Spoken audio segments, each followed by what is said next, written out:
Another sports take here on OSC Sports Network. I'm KP Wee.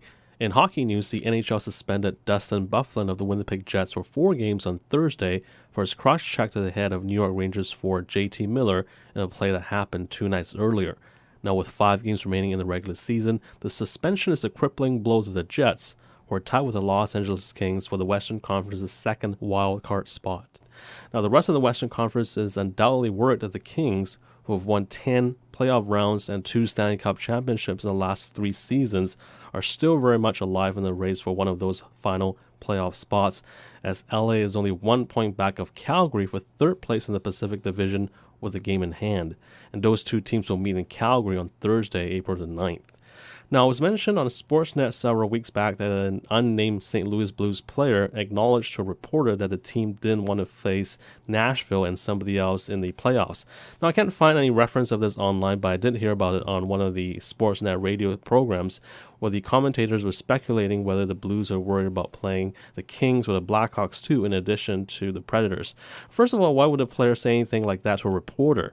If a team is really worried about facing another club in the playoffs, you would think that they would keep that in-house. But definitely, should the Kings make it, they will be a tough team to beat in the postseason and would have opponents dreading having to play against them. I just don't see the Kings, with their experience playing in big games, faltering in the remaining 5 games of the regular season. They should be able to grab one of those playoff spots ahead of either Vancouver, Calgary, or Winnipeg. And when the Kings clinch that playoff spot, watch out, rest of the Western Conference. Yes, I'm including the Canucks as one of those teams that are in danger. Now, they're only 5 points ahead of the Kings, as of 1 fewer game than LA as of right now. And I've heard quite a few analysts say recently that the Canucks' undisciplined play will eventually catch up with them. Now, I began this take by talking about the Jets. I mean, if you're a hockey fan who likes to root for the underdogs, you would want to see them make it. Can they make the playoffs with Dustin Byfuglien being out of the lineup for the next 4 games? You probably would want the Flames to make it, as they've been an exciting team to watch all year long with their amazing comeback and how they've managed to stay in the playoff race despite injuries. They just haven't given up yet, and who wouldn't want to see the defending champs having an opportunity to defend their title? That would mean you want the Kings to make it as well.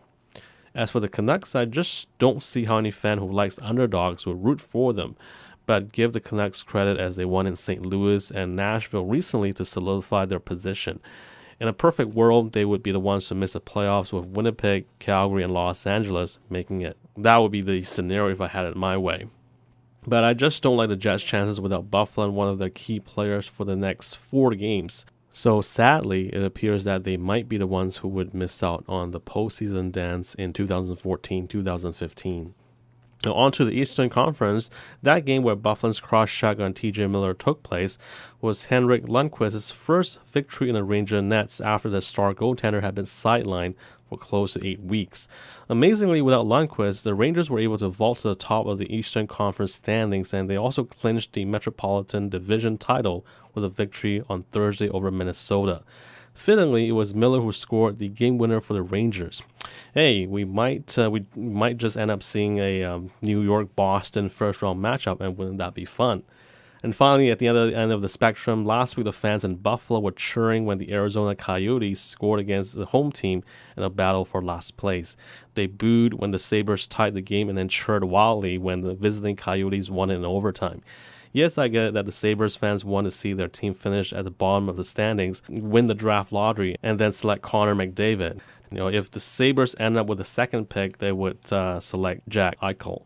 Now, McDavid and Eichel would be the top 2 players chosen in the 2015 NHL draft, and they are both projected to be top impact players in the league for years to come. So if the Sabres end up with one of those 2, it would be great news for their fans and their fan base. So I get it. If the fans are cheering for the long-term growth of the franchise, but rooting for them to lose the remaining games of the season, and they're cheering for the Sabres to have the best chance to draft Connor McDavid. The fans obviously have the right to boo or cheer as they wish, but from a league perspective and a player's perspective, it's kind of embarrassing because your fans are cheering against you. I've got to think that the players are out there wanting to win every game. They're professionals and are playing for pride, regardless of where they are in the standings. Now, interestingly, the Sabres came up with one of their best efforts on Monday in Glendale in a 4-1 win over those same Coyotes. Now, with 5 games left on the schedule, it will be interesting to see if the players rally around and try and finish the season on a high note to thwart their fans' hopes. After all, the last place Sabres have won 2 straight and are just 2 points back of Arizona. They're not likely to catch Edmonton as they're 7 points back of the Oilers. They are likely, though, to play competitive hockey the rest of the regular season to try and end things on a high note. That's all for now here on OSC Sports Network. We'll have another sports take next time.